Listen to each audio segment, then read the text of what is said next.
Listo. Voy a dar una breve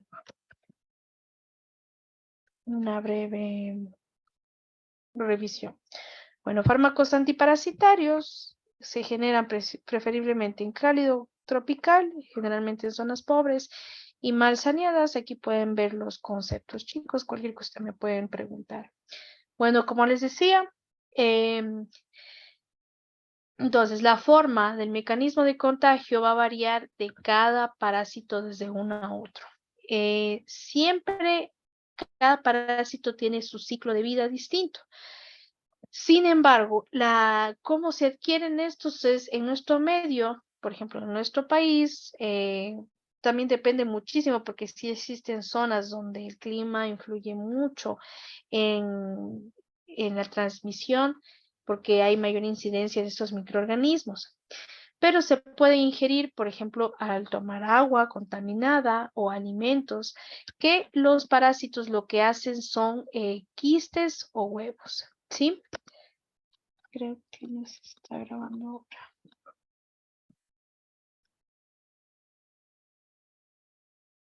Ahí sí se ve, ¿verdad?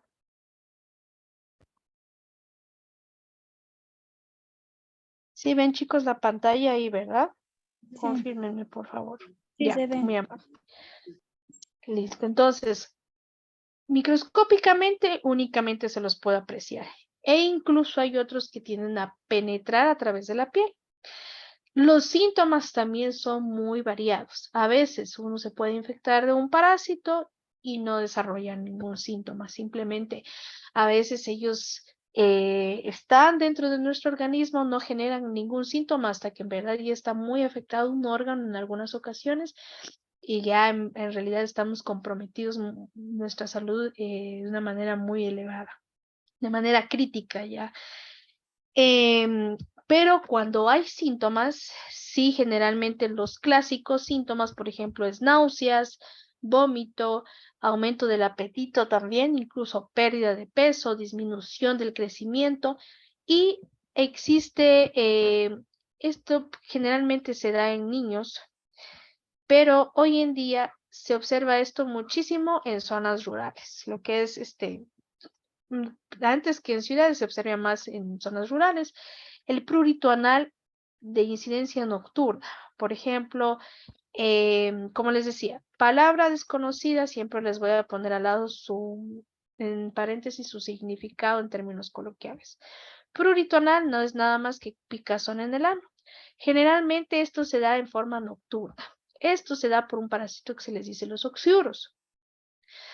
¿Cómo uno se da cuenta? ¿Por qué es nocturna de mayor incidencia? El parásito, cuando ya el niño se va a dormir, es como que el parásito trata como que de salir por la cavidad anal, son muy, muy, muy, muy chiquitos y tiende a picar. Entonces, si los niños se pican, se rascan y por desconocimiento se rascan directamente el anito, utilizan por supuesto las manos, las uñas y se hace así todo un ciclo. Cogen con esa misma mano, al otro día desayunan, comen su comida, comparten juguetes tal vez con algún amigo, con algún hermano y se genera así toda una cadena. Por ejemplo, para el prurito anal, una manera de diagnosticar es, se va al laboratorio, con una cintita literalmente se le pone en la cavidad del ano y eso se observa al microscopio y se comprueba la presencia de oxiuros. Otro signo es el meteorismo, que significa exceso de gas en el intestino, diarrea alterada, que a veces incluso va acompañada entre diarrea y estreñimiento. Es una dualidad entre ambas. Cefalea, ya habíamos visto que esto es dolor de cabeza, y anemia. ¿Por qué anemia? Anemia, hay un nivel de déficit, sobre todo que está alterado, lo que es la línea roja, es decir, los eritrocitos, hay problema con los eritrocitos, que a veces hay problemas de hemoglobinas, de volumen corpusculares, y la anemia incluso a veces existe porque ellos absorben los nutrientes y los eritrocitos, los glóbulos rojos, tienden a alterar su cuantificación. Aquí, por ejemplo, tenemos una fotito de un niño, signos como más o menos se puede dar cuenta. La mayoría, miren, no producen síntomas, sin embargo, comunes. Anema, diarrea, dolor de la barriguita, picazón en la colita y también a veces ya estos días es un poquito más complicado, cuando ya vemos el parásito literalmente en su modo salvaje, ya a nivel de las heces. ¿Qué hacer? Pues, por supuesto, siempre primario, consultar al médico. El médico se vale de herramientas de laboratorio clínico. Con esto se puede confirmar cuál es el agente causante, porque existen muchos parásitos. Se sabe cuál es el parásito exacto. Se le da, por supuesto, una terapia correcta y siempre se les recomiendan los hábitos de higiene. Diagnóstico es en heces. Únicamente se tiene que hacer una muestrita de heces, lo que se conoce comúnmente en laboratorio como coproparasitario, y se observan a mi nivel de microscopio los huevecillos, los huevos o los quistes en las heces del paciente. No tan común, por ejemplo, a veces si se hace un estudio radiológico o colonoscopía se puede también apreciar, pero eso ya no es muy común. O a veces se observan en las heces o en en los márgenes del ano, como ya les decía, como ocurre en el caso de los succiones. Eh, ¿qué, qué también tiene que existir aparte del diagnóstico?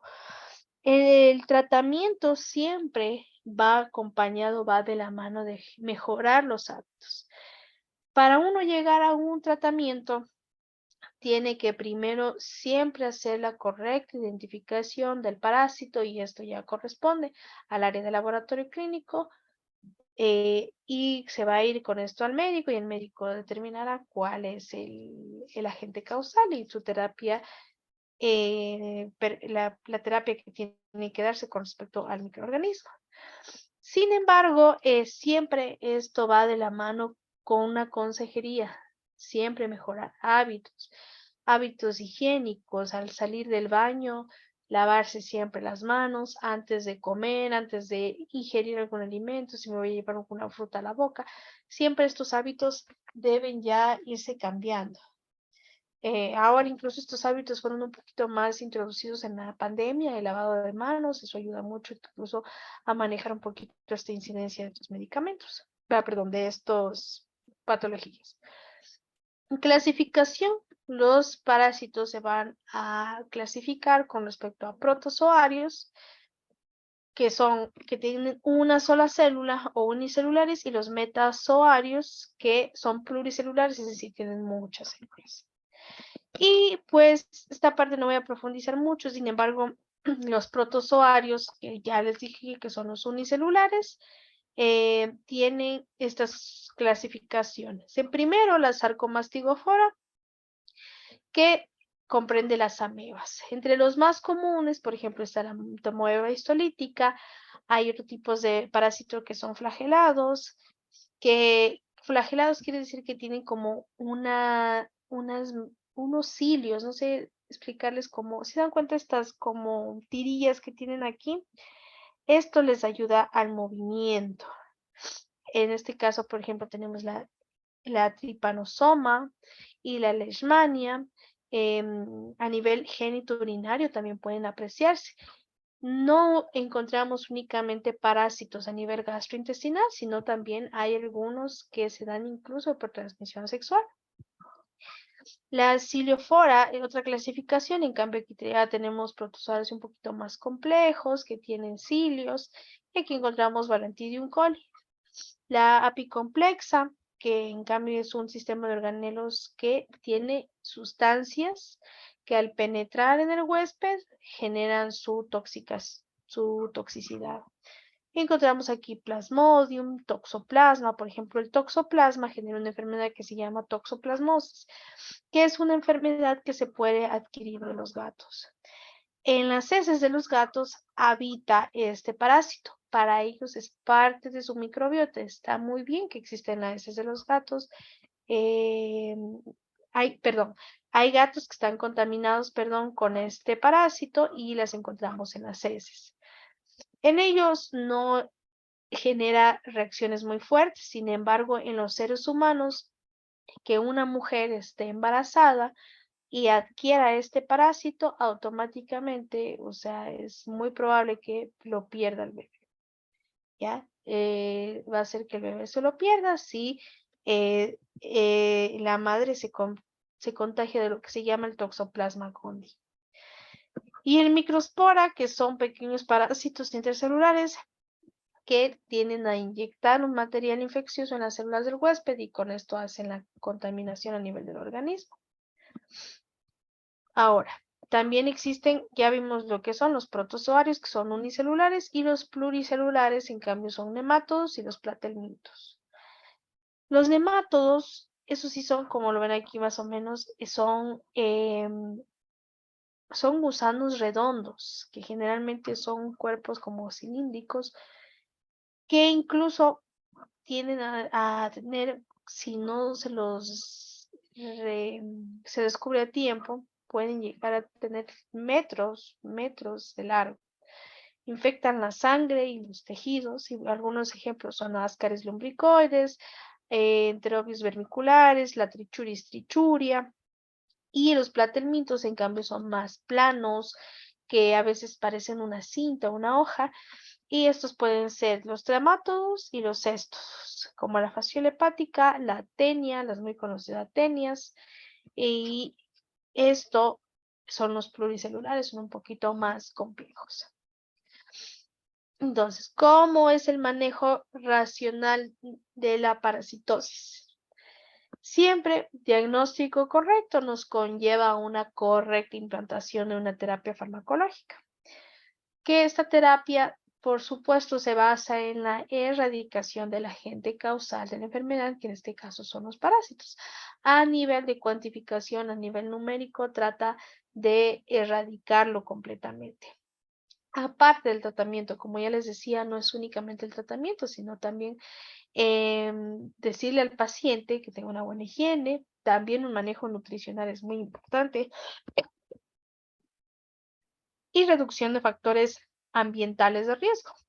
Por ejemplo, si yo tal vez vivo en una zona húmeda, ¿qué puedo hacer? Tal vez poner mosquiteros en mis ventanas, evitar que se amontone el agua estancada, tal vez incluso hacer uso de ciertos repelentes, o sea, tratar de evitar no acercarme a zonas que en verdad esté el agua estancada y pueda ser un objeto de contaminación muy fácil. Entonces, como hay muchísimos fármacos, siempre vamos a considerar los más importantes. Vamos a ver lo que son, ya vamos a entrar en materia farmacológica, lo que son los benzimidazoles. Estos son medicamentos de amplio espectro. ¿Qué quiere decir espectro? La palabra espectro quiere decir qué tanto un medicamento cubre, de dónde hasta dónde cubre. En este caso, si dice que es de amplio espectro, quiere decir que cubre varios parásitos. ¿Cuáles son? Y esto tiene que ver un poco más con materia de microbiología, pero sin embargo, vamos a decir aquí cuáles son para qué está indicado. Entonces, antihelmíntico, es decir, que va en contra, va a erradicar todos los helmintos, como por ejemplo, Ascaris lumbricoides, la tenia saginata, la tenia solium y la cisticercosis cerebral, que no es nada más que a veces un parásito tiende a alojarse en la parte del cerebro y con esto pues ya está comprometido nuestro organismo en gran parte. Tenemos incluso a veces una sepsis, ya un problema a nivel del sistema nervioso central. Entonces, si ya estamos en una cisticercosis, quiere decir que nuestro cerebro ya en realidad el parásito ha avanzado muchísimo. ¿Cuál es la farmacocinética? Como ya hablamos muchísimo de cuáles son los pasos en la farmacocinética, lo más importante es que su vía de administración, por ejemplo, es por vía oral. La absorción se da a nivel de la mucosa gastrointestinal, sin embargo, sí se distribuye en varios tejidos del cuerpo. La vida media, es decir, en nuestro organismo, cuánto más o menos dura, es de 8 a 9 horas. Al ser metabolizado en el hígado, se elimina en un 85% aproximadamente. Tenemos una excreción en orina y en heces. ¿Para qué está indicado el albendazol? Que es muy conocido, a lo mejor todos los hemos tomado. A veces incluso los doctores lo hacen de manera preventiva, no es necesario a veces especificar, se dice, ¿sabe qué? Desparasítese una vez al año o cada 6 meses. Entonces, para evitar. Sin embargo, existe también una contradicción. Ahora han salido unas nuevas investigaciones en donde la bibliografía nos dice que estos medicamentos, como son de amplio espectro, no discriminan entre la microbiota de nuestro cuerpo y los microorganismos patológicos. Entonces, eso más bien a veces genera un desequilibrio a nivel gastrointestinal y nos vuelve un poco más sensibles a ciertas comidas, a ciertos parásitos. Entonces tampoco hay que hacer un mal uso de estos medicamentos. Bueno, volviendo al tema, está indicado contra ascariasis, que la ascariasis está generada por el Ascaris lumbricoides, la teniasis generada por la Tenia saginata, Tenia solium, y la equinococosis, y el primer fármaco de elección. Aquí también tenemos, siempre en toda patología vamos a tener los primeros fármacos de elección, así como hablábamos en escala analgésica en el primer nivel. Primer fármaco de elección, siempre vamos de menos a más. Para este tratamiento, pues es el albendazol. La dosis, la posología de este medicamento es que aproximadamente vamos a utilizar una única dosis de 400 miligramos. Si ya tenemos teniasis, 400 miligramos, pero por 3 días consecutivos. Y va a ser indicado a niños mayores de 2 años. Lo encontramos en tabletas de 200 y 400 y en suspensiones orales de 200 y 400 también miligramos sobre ml. Reacciones adversas de estos medicamentos. Por ejemplo, diarrea, cólicos abdominales y mucho cuidado con estos medicamentos que, por ejemplo, sí tienen efectos embriotóxicos y teratógenos. ¿Qué quiere decir? Ya hemos visto tipos de medicamentos teratógenos. Quiere decir que pueden generar malformaciones a nivel del feto en el útero. Contraindicaciones, como prácticamente todos los medicamentos, si tienen hipersensibilidad al activo, pues simplemente está contraindicado el paciente. También otra contraindicación es en mujeres embarazadas, niños menores a 2 años y hay que usar mucho cuidado en personas que tienen cirrosis hepática. Entonces, esto tiene sentido porque si el albendazol se metaboliza en el hígado, quiere decir que en el hígado se van a ir desmenuzando, se van a ir generando distintos metabolitos del albendazol. En el hígado vamos a tener, pues, si yo tengo un paciente que tiene una cirrosis hepática, pues estoy más bien dañándole más lo que es el hígado. Entonces hay que tener mucho cuidado con esto. Otro medicamento muy conocido es el mebendazol, que también se da por vía oral, se absorbe en la mucosa gastrointestinal y tiene una vida media en nuestro organismo entre 3 y 6 horas aproximadamente. También se metaboliza en el hígado y también se elimina por la orina y por las heces. ¿Para qué está utilizado?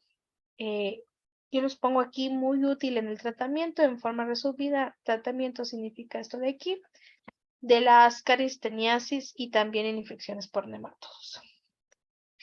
Dosificación, su posología 100 miligramos 2 veces al día, que lo vamos a hacerlo por la mañana y por la noche por 3 días consecutivos.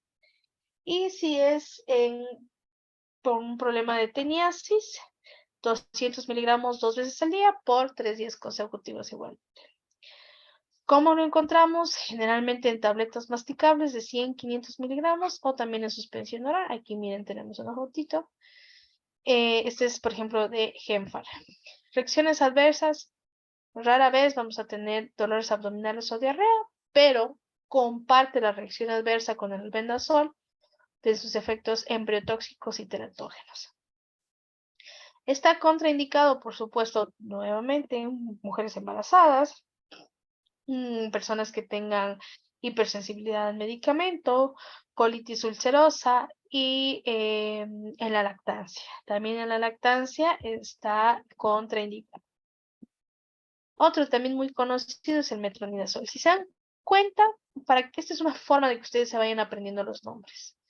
Los benzimidazoles acaban en azol, albendazol, mebendazol, metronidazol. Ya ustedes con estas terminaciones de los medicamentos pueden más o menos irlos encasillando cuando ustedes trabajen en farmacia.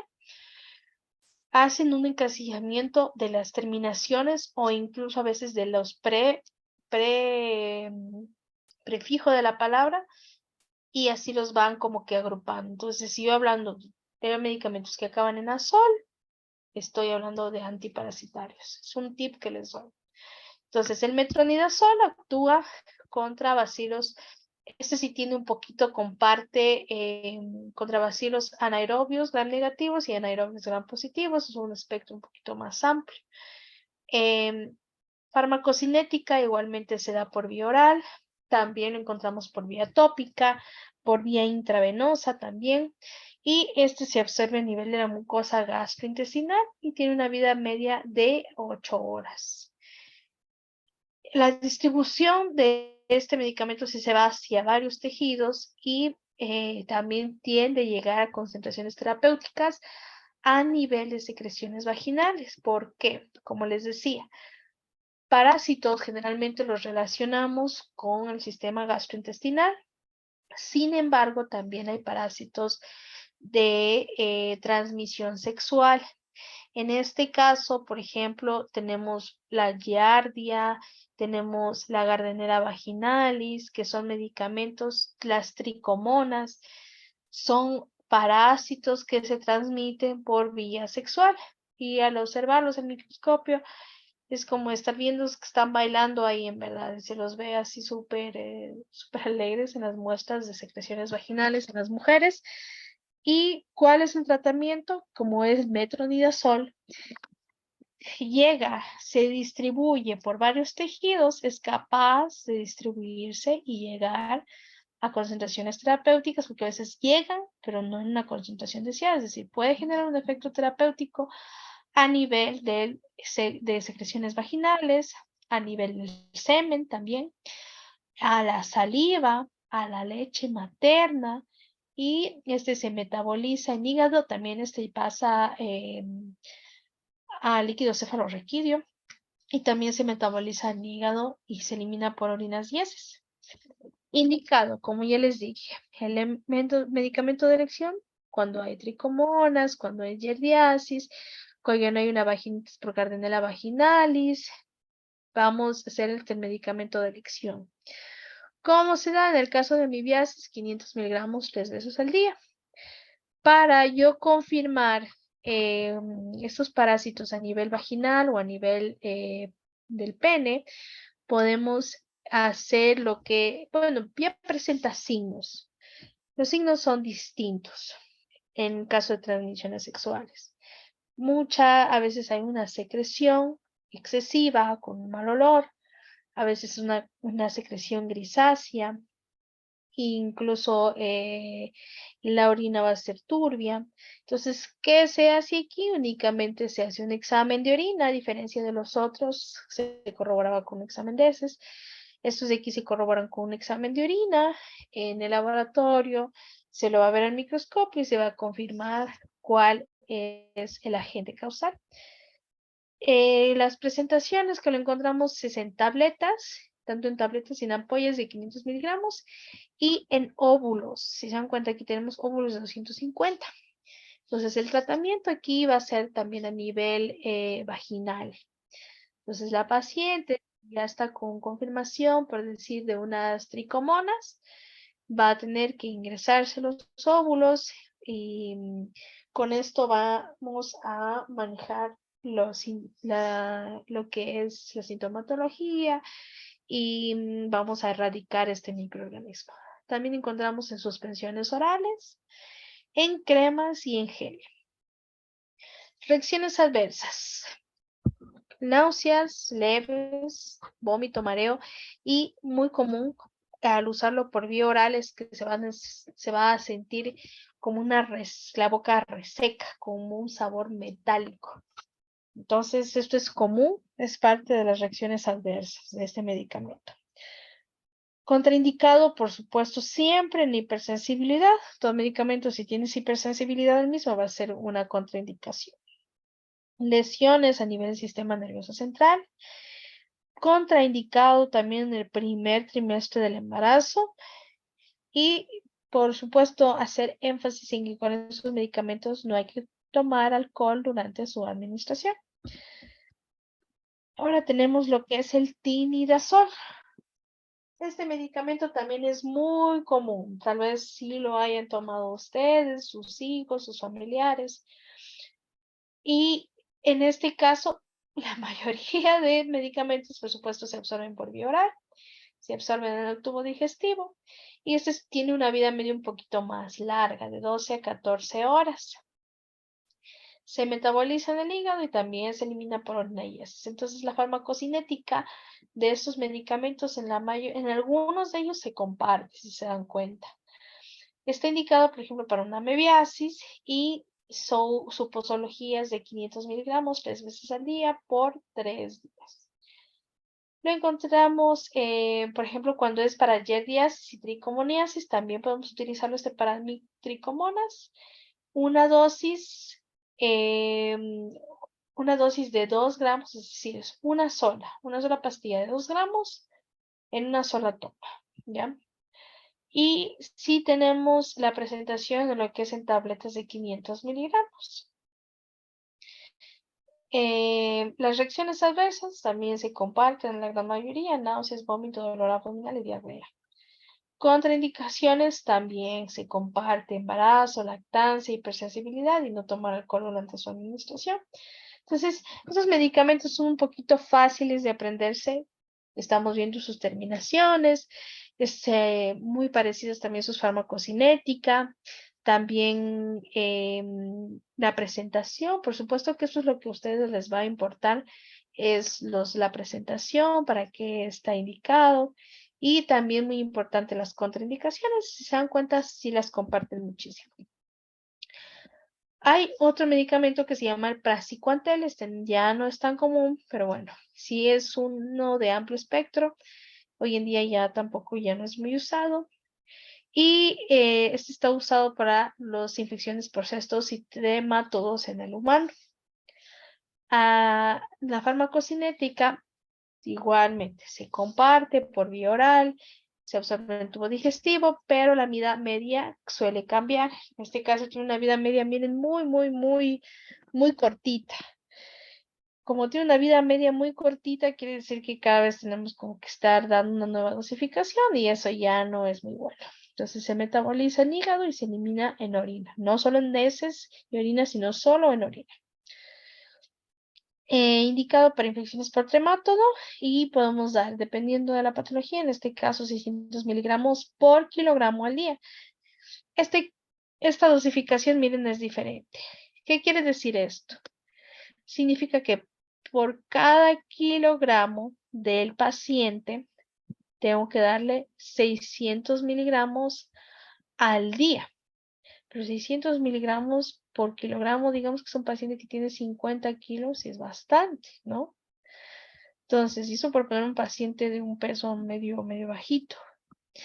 Entonces, como es bastante, tengo que a esta dosis dividirla en 3 para un día. Es decir, la puedo dar en la mañana, puedo hacerla cada 8. Puedo darle en la mañana, puedo darle en la tarde y de ahí pasarla a la noche. Entonces, esto es nada más. Yo multiplico 600 miligramos por los kilos de la persona y eso es lo que me da. Pero la divido para 3. Y el intervalo, por ejemplo, como tiene una vida media tan cortita, ya les dije que tiene una vida media de 1 a 2, el intervalo entre una dosis y entre otra no tiene que ser ni menor de 4 ni mayor a 6 horas. Por eso este medicamento ya no es usado. Sin embargo, es importante que lo sepan porque A veces la gente pregunta, incluso a veces este ya es un medicamento que comparte este principio activo que incluso se usa a nivel veterinario. Y la presentación lo encontramos en 150 y 600, ya de manera muy común. Reacciones adversas se comparten, al igual que las contraindicaciones en el embarazo, en la lactancia, en la hipersensibilidad. Y aquí, por ejemplo, no sé si a alguien se le hace tal vez este medicamento, la cloroquina, se les hace tal vez el nombre, se les hace conocido, tal vez por el COVID, no sé si lo escucharon tal vez. Bueno, si alguien tiene algo que decir con respecto a esto, me dice nomás ahora, pero les hago por qué énfasis en esto, porque cuando fue la pandemia, existía mucha falsa información. Entre ellos estaba la cloroquina, que era un medicamento que supuestamente lo mataba el COVID, así decía la gente. Y pues no. Virus, bacterias y parásitos tienen maquinarias moleculares muy distintas. ¿Qué quiere decir? Que no todos los medicamentos van a ser para eso. Hay medicamentos para parásitos, hay medicamentos para virus y hay medicamentos para bacterias. Y ninguno de ellos va a actuar en un grupo al que no le corresponde. Entonces, ¿qué es la cloroquina? La cloroquina es un medicamento que se la da cuando los pacientes tienen paludismo, el muy conocido paludismo. ¿Cómo se lo da este medicamento? La farmacocinética se lo da por vía oral, se absorbe en tubo digestivo y este medicamento, miren, se acumula en varios tejidos, ¿ya? Tenemos que se acumula a nivel de riñones, a nivel de hígado, a nivel de pulmones, vaso, de los ojos incluso, y de la piel, y de los eritrocitos, que son los glóbulos rojos. Tiene una vida media de 6 a 7 días. Si se dan cuenta, normalmente los medicamentos tienen vida media de horas, por eso aquí les he hecho un subrayado en negrita. Es decir, este medicamento me va a durar prácticamente en mi organismo, por supuesto, no en su totalidad, no en su 100%, pero dentro de mí va a estar aproximadamente 7 días. Y se elimina muy lentamente en orina e incluso como se acumula en diversos tejidos, en la leche materna va a tardar meses en desaparecer. Entonces, la lactancia, por supuesto, está contraindicada por muchísimo tiempo, en el caso de que una paciente llegue a usarlo en la época de la lactancia. Es muy complicado, pero también se tendría que tener una asesoría en lactancia.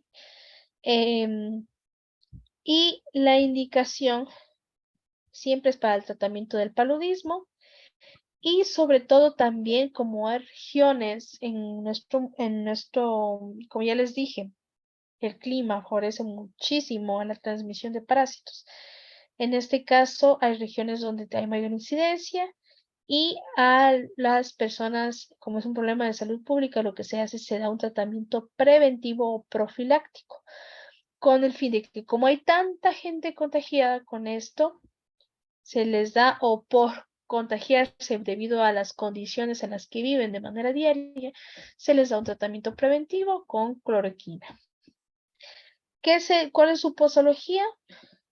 Se les da únicamente 300 miligramos una vez cada 7 días. Entonces, como tengo una vida, vamos haciendo la relación. Como mi medicamento tiene una vida media de 6 a 7 días, aproximadamente está en mi organismo de 6 a 7 días, pues la dosificación también se va a extender de 300 miligramos cada 7 días. Y también cuando hay un ataque agudo de paludismo, cuando ya estamos en un nivel crítico, hay otras dosis que son un poquito más elevadas. Lo encontramos en tabletas de 250 miligramos, aquí pueden ser mejor mal. Y las reacciones adversas, pues sí son bastantes y son son un poco complicadas. A nivel gastrointestinal, podemos tener incluso comezón, prurito, cefalea, dolores de cabeza. podemos hacer que la tensión arterial disminuya muchísimo.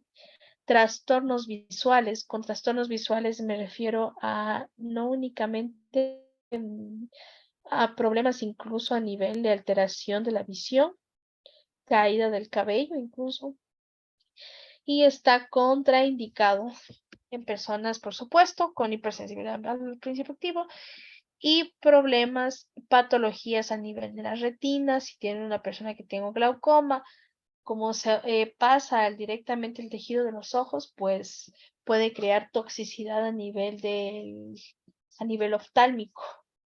Si hay úlceras pépticas, también va a estar contraindicado. Y por supuesto, la lactancia, como ya les dije, la lactancia tarda muchísimos meses en desaparecer, pues está contraindicado. Existe un medicamento que prácticamente comparte muchas de estas características que se llama mefloquina. Y la mefloquina es un fármaco de elección para profilaxis. A veces no es la cloroquina, sino la mefloquina. Es decir, tratamientos preventivos o en el caso de que ya hayan cepas de paludismo resistentes a la cloroquina. Es decir, cepa resistente que la cloroquina ya no les va a ayudar, sino que necesitan pasar a otro medicamento más fuerte, que en este caso es la mefloquina. Y la quinina, que este medicamento, por ejemplo, fue el primer medicamento contra el paludismo y que fue descubierto en América del Sur, que incluso ha sido descubierto en parte de aquí, de la provincia de Loja. Es muy conocido, la cinchona. Es de la corteza del árbol, se extrae este principio activo y esto es un antimalárico. La farmacocinética, igual, por vía oral, pared intestinal, y este sí tiene una vida media un poquito más corta, a diferencia de la cloroquina, que es de 4 a 5 horas. Y se metaboliza en el hígado y se elimina en la orina. Fármaco de elección para el paludismo, 650 miligramos cada 8 horas por 10 a 14 días. Lo encontramos en tabletas de 300 miligramos y las reacciones adversas son muchísimo más fuertes que la cloroquina. En dosis terapéuticas, que quiere decir en dosis normales, en dosis controladas, que en verdad van a ejercer una acción farmacológica, dosis controladas podemos tener vértigo, cefalea, alteraciones de la visión. Y si incluso en dosis más elevadas afecta a ciertos órganos como el aparato cardiovascular, el músculo esquelético, el tracto gastrointestinal y el páncreas.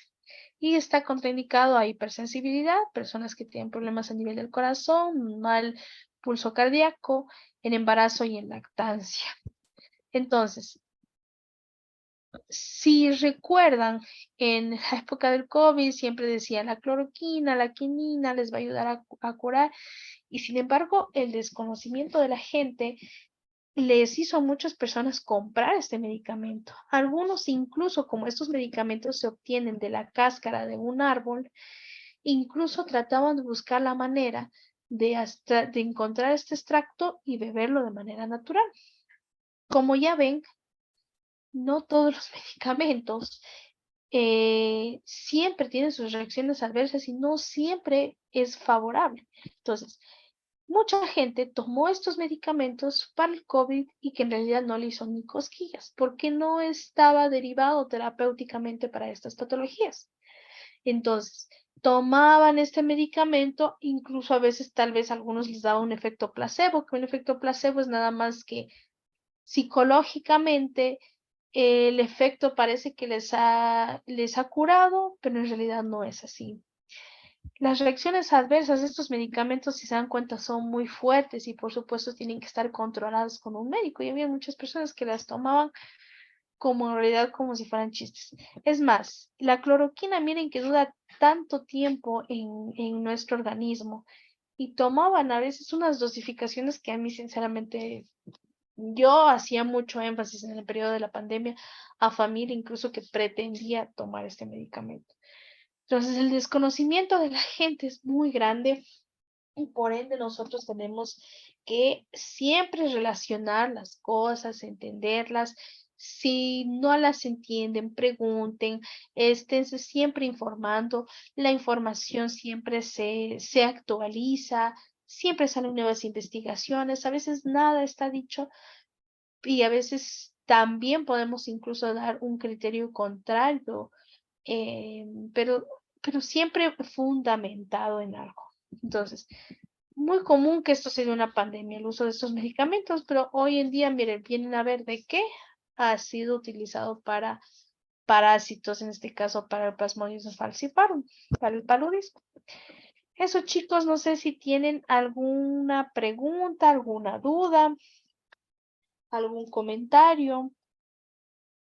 Em, Si se dan cuenta, como les dije, en azol acaban y estos medicamentos no están usados y la cloroquina y la quinina pues tampoco es muy usado en nuestro medio, al menos a compra simple en farmacia, pero sí es importante que sepan para qué se usa. Si tienen alguna duda, chicos, tal vez pueden decírmela.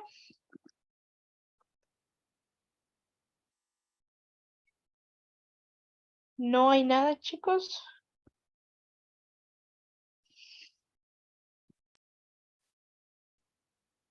Bueno, si no hay dudas, si no tienen algún comentario, como ya les digo, sobre todo a la persona que se unió el día de hoy, puede escribirme directamente a mi persona si tienen alguna duda al respecto. Si no hay más, chicos, por hoy, eso sería todo. Nos vemos el día de mañana. Vamos a seguir con estos temas ya con fármacos de otro grupo farmacológico y que tengan una muy buena noche con todos. Muchísimas gracias. Buenas noches, dice. Buenas noches, chicos.